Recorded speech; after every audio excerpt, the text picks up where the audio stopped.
7 राजकुमारियों की कहानी और वफादारी की परीक्षा।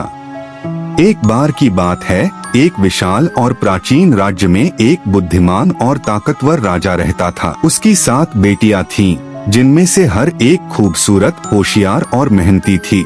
लेकिन उनके दिलों में एक दूसरे के प्रति गहरी नफरत और ईर्ष्या भरी हुई थी।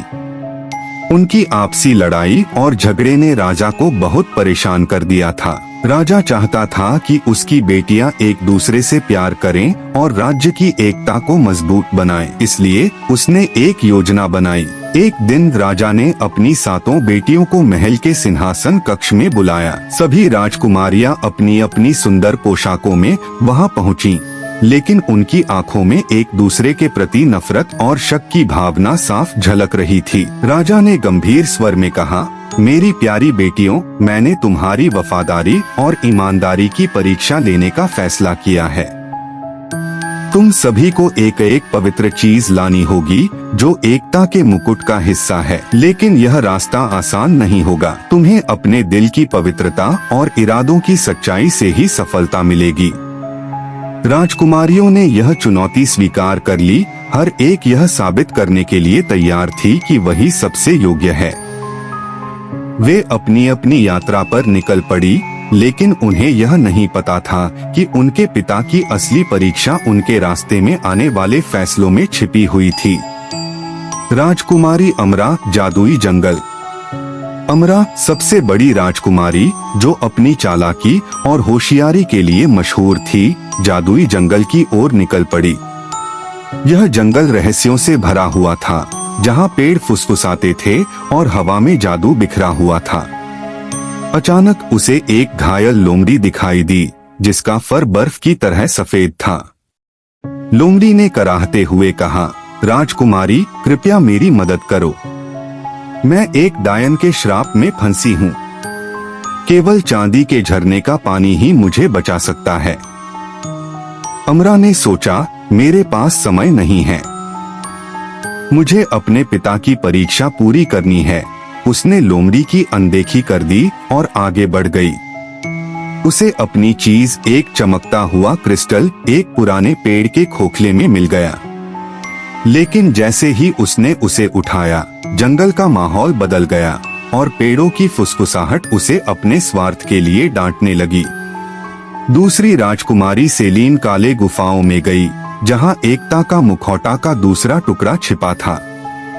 जैसे ही उसने अंदर कदम रखा, घना अंधेरा चारों ओर फैल गया और उसकी लालटेन बुझ गई, जिससे वह अंधेरे में घिर गई।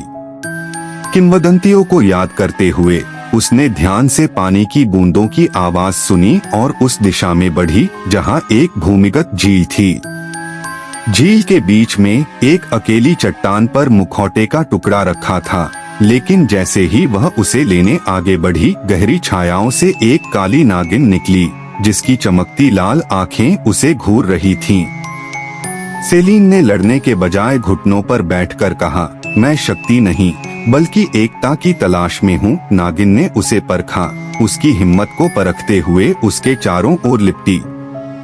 जब सेलीन ने स्वीकार किया कि उसे डर तो है, लेकिन वह डर पर हावी नहीं होने देगी, तब नागिन संतुष्ट होकर अंधेरे में गायब हो गई। डेलिया, जो चालाकी के लिए जानी जाती थी, रेगिस्तान पहुंची।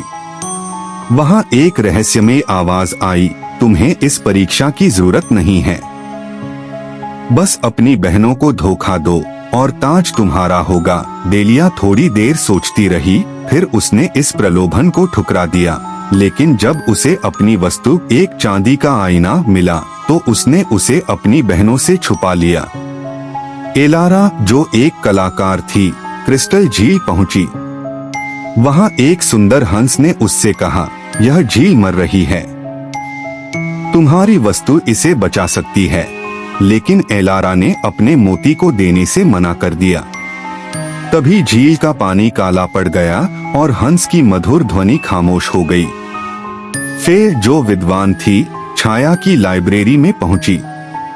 उसने वहां एक प्राचीन ग्रंथ देखा, जिसमें लिखा था, एकता का मुकुट निस्वार्थता पर आधारित है।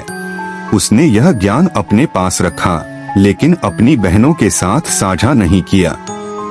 सबसे छोटी राजकुमारी ग्वेनेथ, जो सबसे दयालु थी, भूले हुए आत्माओं की घाटी में पहुंची।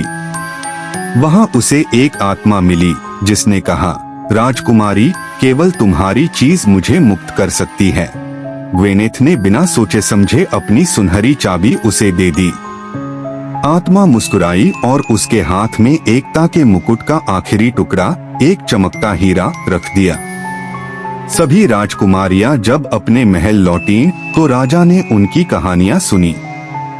हर राजकुमारी ने अपनी वस्तु पेश की, लेकिन केवल ग्वेनेथ के पास कुछ नहीं था।